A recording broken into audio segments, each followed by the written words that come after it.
Hi friends, welcome to நேகாவி vlogs. இன்றைக்கி என்ன லன்ச் அப்படின்னா ஒன் பாட் ரசம் ரைஸ் தான். அதோட ரெசிபி தான் ஷேர் பண்ணியிருக்கேன். ஃபஸ்ட்டு மிக்ஸி ஜாரில் மிளகு, சீரகம், பூண்டு, லைட்டாக மல்லி, அதுக்கப்புறம் ஒரு காஞ்ச மிளகா, ஒரு பச்சை மிளகா உங்கள் காரத்துக்கு ஏற்ற மாதிரி போட்டுக்கோங்க. போட்டு நல்லா கிரைண்ட் பண்ணி எடுத்துக்கோங்க. எடுத்துகிட்டு குக்கர் வச்சுட்டு எண்ணெய் ஊற்றிட்டு கடுகு போட்டு கருவேப்பிலை, ஒரு காஞ்ச மிளகா, அதுக்கப்புறமேட்டுக்கா கொஞ்சமாக தக்காளி, அப்புறம் அரைச்சி வச்சுருக்க பேஸ்ட் போட்டுட்டு நல்லா மிக்ஸ் பண்ணிவிடுங்க. அது லைட்டாக ஒரு கொதி வந்தோடனே புளியை கரைச்சி ஊற்றிடுங்க. புளியை கரைச்சி ஊற்றிட்டு கொஞ்சம் கொதிக்கட்டும். கொதித்தோடனே ஒரு கிளாஸ் அரிசி, அதுக்கப்புறம் அது கொஞ்சமாக துவரம்பருப்பு, ஒரு கிளாஸ் அரிசிக்கு 1/4 டம்ளர் துவரம்பருப்பு, அந்த ரேஷியோ எடுத்துக்கோங்க. எடுத்து அதையும் கழுவி போட்டுடுங்க.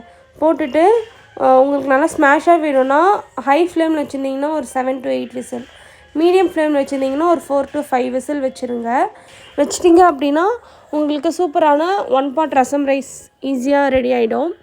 இது நமக்கு ரொம்ப டயர்டாக இருக்குது, இல்லை இன்றைக்கி நமக்கு சமைக்கவே தோணலை அப்படின்ற டைமில் இந்த ரெசிபி கண்டிப்பாக நல்லா யூஸ் ஆகும். மேலே கொத்தமல்லி, ஒரே ஒரு கொஞ்சமாக நெய் போட்டு நல்லா கிண்டிட்டு இறக்கிட்டிங்க அப்படின்னா சூப்பராக இருக்கும். ட்ரை பண்ணி பாருங்கள். ட்ரை பண்ணி பார்த்துட்டு எப்படி வந்திருக்குன்னு கமெண்ட்டில் சொல்லுங்கள் ஃப்ரெண்ட்ஸ். சரிங்களா?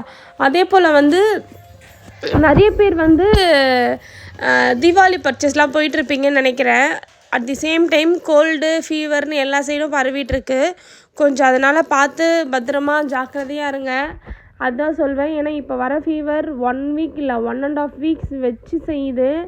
இப்போ வரைக்கும் எனக்கு சரியாகலை இந்த கோல்டு. அதனால் பி கேர்ஃபுல். ஓகேவா? தேங்க்யூ. நெக்ஸ்ட் வீடியோவில்